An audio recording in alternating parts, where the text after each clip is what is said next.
السلام عليكم ورحمة الله وبركاته. أعوذ بالله من الشيطان الرجيم. بسم الله الرحمن الرحيم. الحمد لله رب العالمين والصلاة والسلام على أشرف المرسلين وعلى آله وصحبه الفائزين أما بعد. സ്നേഹം നിറഞ്ഞ പ്രിയപ്പെട്ട ശ്രോതാക്കളെ, സഹോദരങ്ങളെ, എല്ലാവരും റാഹത്തല്ലേ, ഹാപ്പിയല്ലേ? അള്ളാഹു താല നമുക്ക് എല്ലാവർക്കും സന്തോഷവും റാഹത്തും ഹാപ്പിയും നൽകി അനുഗ്രഹിക്കട്ടെ. എൻ്റെ പ്രിയപ്പെട്ട സഹോദരങ്ങളെ, പരിശുദ്ധമായിരിക്കുന്ന റബീഉൽ അവ്വലിൻ്റെ പരിശുദ്ധമായിരിക്കുന്ന ദിനങ്ങളിലാണ് നമ്മൾ ജീവിതം നയിച്ചുകൊണ്ടിരിക്കുന്നത്. മുമ്പ് സൂചിപ്പിച്ചതുപോലെ പരിശുദ്ധമായിരിക്കുന്ന മൗലിദു ഷരീഫ് നമ്മുടെ വീട്ടിൽ ഓതാൻ ആരും മറന്നു പോകരുത്.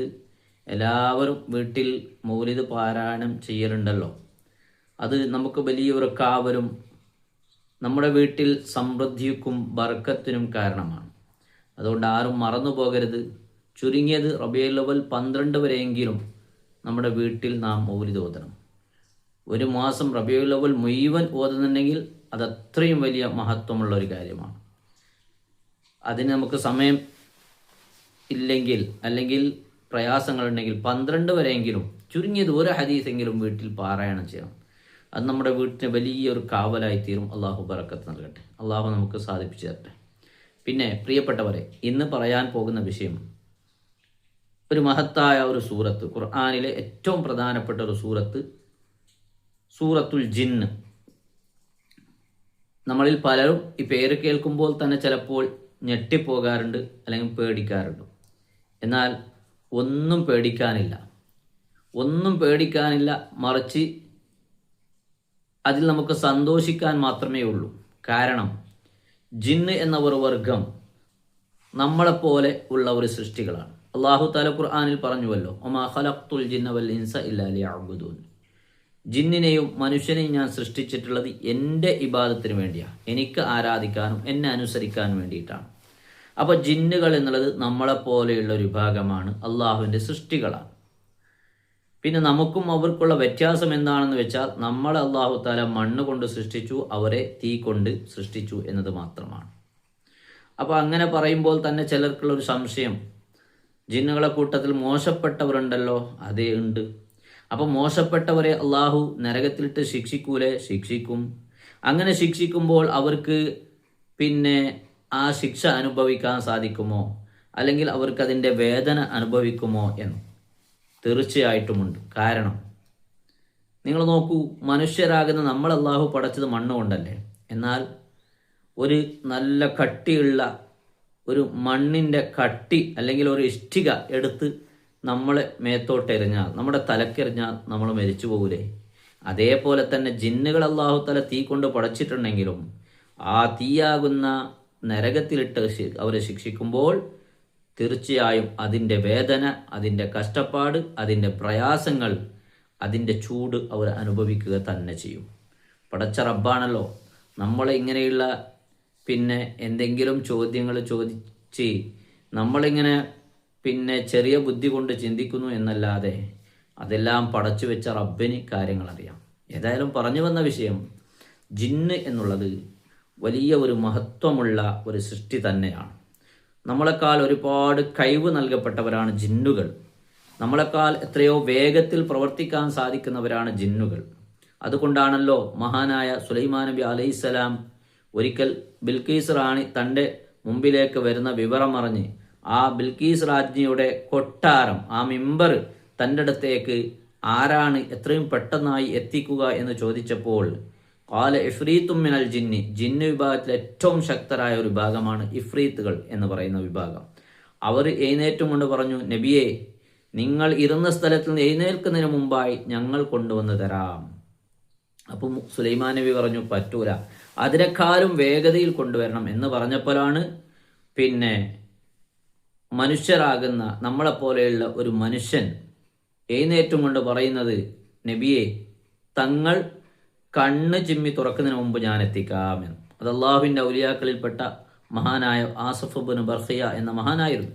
അപ്പോൾ ഇതിൽ നിന്ന് നമുക്ക് മനസ്സിലാകുന്നത് മനുഷ്യന് ഉയർന്നാൽ ജിന്നുകളെക്കാളും വലിയ സ്ഥാനത്തേക്ക് എത്താൻ സാധിക്കും, ജിന്നുകളെക്കാളും വലിയ കഴിവ് മനുഷ്യന് നൽകപ്പെടുന്നുണ്ട് എന്നാണ്. ഏതായാലും പറഞ്ഞു വന്ന വിഷയം, അങ്ങനെയുള്ള ഒരു വിഭാഗം ജിന്നുകളിലും നമ്മളെപ്പോലെ തന്നെ മോശപ്പെട്ടവരും നല്ലവരുമുണ്ട്. മോശപ്പെട്ട ജിന്നുകൾ അവർ ഈ അഴുക്കുചാലുകളിലും ബാത്റൂമുകളിലുമാണ് അവരുടെ താമസമാക്കിയതെങ്കിൽ സ്വാലിഹീങ്ങളായ ജിന്നുകൾ, മുസ്ലിമീങ്ങളായ ജിന്നുകൾ, അവർ മുസ്ലിം വീടുകളിലും പള്ളികളിലും താമസിക്കുന്നവരാണ്.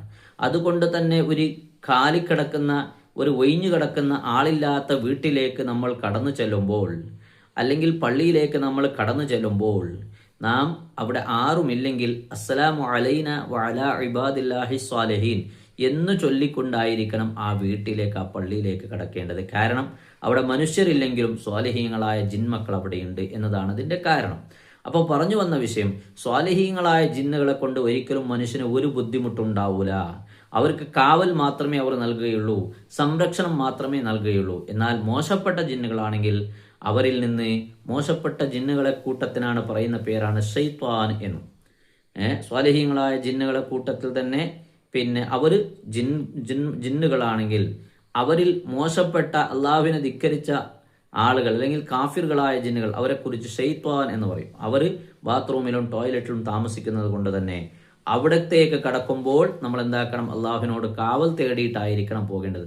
അല്ലാഹുമ്മ ഇന്നി അഊദു ബിക മിനൽ ഖുബുസി വൽ ഖബായിസ് എന്ന് ചൊല്ലിക്കൊണ്ടായിരിക്കണം ബാത്റൂമിലേക്ക് കടക്കേണ്ടത്. അങ്ങനെ ബിസ്മി ചൊല്ലിക്കൊണ്ട് നമ്മൾ കടന്നാൽ നമുക്കതൊരു പ്രൊട്ടക്ഷനാണ്, കാവലാണ്. പിന്നീട് ആ ഷെയ്ത്വാന്മാർക്ക് നമ്മളൊന്നും ചെയ്യാൻ സാധ്യമല്ല. അതേസമയത്ത് ബിസ്മി ചൊല്ലാതെയാണ് നമ്മൾ കടന്നു ചെന്നതെങ്കിൽ അവിടെ ആ പിശാചുക്കൾ നമ്മുടെ നഗ്നത കാണുകയും അവർ നമ്മെ ഉപദ്രവിക്കാൻ അത് കാരണമായി തീരും. പ്രത്യേകിച്ചും ആർത്തവകാരികളാകുന്ന സ്ത്രീകൾ ശ്രദ്ധിക്കേണ്ട ഒരു വിഷയമാണ്. ആർത്തവ സമയത്തൊക്കെ ടോയ്ലറ്റിലും ബാത്റൂമിലേക്കൊക്കെ പോകുമ്പോൾ വളരെ ശ്രദ്ധിക്കണം. അള്ളാഹുവിനോട് ഇത്തരം കാവൽ ചോദിച്ചും കൊണ്ട് പൂർണ്ണമായി ഔറത്ത് മറച്ചും കൊണ്ടായിരിക്കണം പോകേണ്ടത്. അല്ലാത്ത പക്ഷം അവർക്ക് അപസ്മാരം ബാധിക്കാനും മറ്റു പല രോഗങ്ങൾ ബാധിക്കാനും അത് കാരണമായി തീരും. കാരണം ഈ നജസ്, മാലിന്യം എന്നത് ഈ ശൈത്താന്മാർക്ക് വളരെ ഇഷ്ടമാണ്. ഔറത്ത് എന്നുള്ളത് അവർക്ക് കാണാൻ വളരെ ഇഷ്ടമാണ്. അപ്പോൾ അതവിടെ പ്രദർശിപ്പിച്ചു കഴിഞ്ഞാൽ അതവർക്ക് അവർക്ക് നമ്മെ സ്വാധീനിക്കാൻ സാധിക്കും. അതുവഴി നമുക്ക് പല പ്രശ്നങ്ങളും ഉണ്ടാകും. അതുകൊണ്ട് വളരെ ഗൗരവത്തിൽ നാം ശ്രദ്ധിക്കേണ്ട ഒരു വിഷയമാണ്. അപ്പോൾ പറഞ്ഞു വന്ന വിഷയം, ഈ ജിന്നുകളുടെ പേരിൽ തന്നെ ഒരു സൂറത്തുൽ ജിന്ന് പരിശുദ്ധമായിരിക്കുന്ന ഖുർആനിൽ അള്ളാഹു അവതരിപ്പിച്ചിട്ടുണ്ട്. ഈ സൂറത്ത് പലർക്കും ഓതാൻ പേടിയാണ്. ചില ആളുകൾക്കൊക്കെ പേടിയുണ്ട്. കാരണം സൂറത്തുൽ ജിന്ന് ഓതിയാൽ ജിന്ന് ഉപദ്രവിക്കുമോ, അല്ല ജിന്ന് തടിയിൽ കൂടുമോ എന്നൊക്കെ സംശയിക്കുന്ന ആളുകളുണ്ട്. എന്നാൽ ഒരിക്കലും അങ്ങനെയില്ല. അതൊക്കെ തെറ്റിദ്ധാരണയാണത്. നാം മനസ്സിലാക്കിയെടുത്ത തെറ്റിദ്ധാരണകൾ മാത്രമാണ്. മറിച്ച് സൂറത്തുൽ ജിന്ന് എന്നുള്ളത് നമുക്ക് വലിയ ഒരു കാവൽ നൽകുന്ന, പ്രൊട്ടക്ഷൻ നൽകുന്ന, അഭയം നൽകുന്ന ഒരു സൂറത്താണ്. സൂറത്തുൽ ജിന്ന് നിത്യവും ഓതുന്ന ആളുകൾക്ക് സ്വാലിഹീങ്ങളായ ജിന്മക്കളുടെ സഹായമുണ്ടാവും, കാവലുണ്ടാകും. നമുക്ക് എന്തെങ്കിലും അപകടങ്ങൾ വരാൻ പോകുന്നുണ്ടെങ്കിൽ അതിൽ നിന്ന് അവർ നമ്മെ സംരക്ഷിക്കും, നമ്മെ അവർ രക്ഷപ്പെടുത്തും. അതുപോലെ തന്നെ മാനസികമായി ബുദ്ധിമുട്ടുന്ന ആളുകൾ, അപസ്മാരമായി ബുദ്ധിമുട്ടുന്ന ആളുകൾ നിരന്തരം 40 ദിവസക്കാലം സൂറത്തുൽ ജിന്ന് അവർക്ക് ഓതി പാരായണം ചെയ്ത് മന്ത്രിക്കുകയാണെങ്കിൽ, വെള്ളം കൊടുക്കുകയാണെങ്കിൽ അവരുടെ രോഗം മാറാൻ അത് കാരണമായി തീരും. ഇങ്ങനെ ഒരുപാട് അത്ഭുതങ്ങൾ നിറഞ്ഞ ഒരു മഹത്തായ സൂറത്താണ് സൂറത്തുൽ ജിന്ന് എന്നുള്ളത്. അതുകൊണ്ട് പ്രിയപ്പെട്ടവരെ, ഈ സൂറത്തുൽ ജിന്ന് നമ്മൾ പതിവാക്കണം. അതുകൊണ്ട് നമുക്ക് ഗുണം മാത്രമാണ്. ഒരിക്കലും അതിൽ നമുക്ക് ഒരു കേടുമില്ല, ഒരു ബുദ്ധിമുട്ടുമില്ല എന്ന് നമ്മൾ മനസ്സിലാക്കണം. ജിന്മക്കൾ നമ്മളെപ്പോലെ തന്നെ അവർ ഭക്ഷണം കഴിക്കുന്നവരാണ്, അവർ വെള്ളം കുടിക്കുന്നവരാണ്. മനസ്സിലായില്ലേ? അതുകൊണ്ടാണ് ജിന്മക്കളുടെ ഭക്ഷണമായി എല്ല് തുടങ്ങിയ വസ്തുക്കളെ നബി സല്ലല്ലാഹു അലൈഹി വസല്ലം തങ്ങൾ പറഞ്ഞിട്ടുള്ളത്. അപ്പോൾ എല്ലിൻ്റെ മേൽ മൂത്രമൊഴിക്കാൻ പാടില്ല എന്നൊക്കെ ദീനി ശർഈയായ നിയമങ്ങളാണ്. കാരണം അത് തുആമു ഇഖ്വാനിക്കും എന്നാണ് നബി തങ്ങൾ പറഞ്ഞത്. എല്ലുകൾ എന്നുള്ളത് അത് നിങ്ങളുടെ സഹോദരങ്ങളാകുന്ന ജിന്നുകൾക്കുള്ള ഭക്ഷണമാണ്. അപ്പോൾ അതിൽ മാലിന്യം ഉണ്ടാക്കാനോ നജസ് ഉണ്ടാക്കാനോ പാടില്ല. അതിൻ്റെ മുകളിൽ മൂത്രമൊഴിക്കാൻ പാടില്ല, കാഷ്ടിക്കാൻ പാടില്ല എന്ന് നബി തങ്ങൾ വ്യക്തമായി പഠിപ്പിച്ചതാണ്. അപ്പോൾ അതാണ് ഇന്നത്തെ നമ്മുടെ വിഷയം. ജിന്നുകളുമായി ബന്ധപ്പെട്ട് ചെറിയ ഒരു വിവരണമാണ് നൽകിയിട്ടുള്ളത്. അല്ലാഹു സുബ്ഹാനഹു വ തആല നമുക്ക് നാഫിയായ ഇൽമിനെ വർദ്ധിപ്പിച്ചേർമാറാവട്ടെ. പറയുന്നത് കേൾക്കുന്നതും ജീവിതത്തിൽ പകർത്താനും അള്ളാഹു നമുക്കൊക്കെ ഭാഗ്യം നൽകി അനുഗ്രഹിക്കുമാറാവട്ടെ. അവൻ്റെ സ്വാലിഹീങ്ങളായ മുത്തഖീങ്ങളായ അടിമകളിൽ അള്ളാഹു നമ്മളെല്ലാവരെയും ഉൾപ്പെടുത്തി അനുഗ്രഹിക്കട്ടെ. അസ്സലാമു അലൈക്കും വറഹ്മത്തുള്ളാഹി വബറകാതുഹു.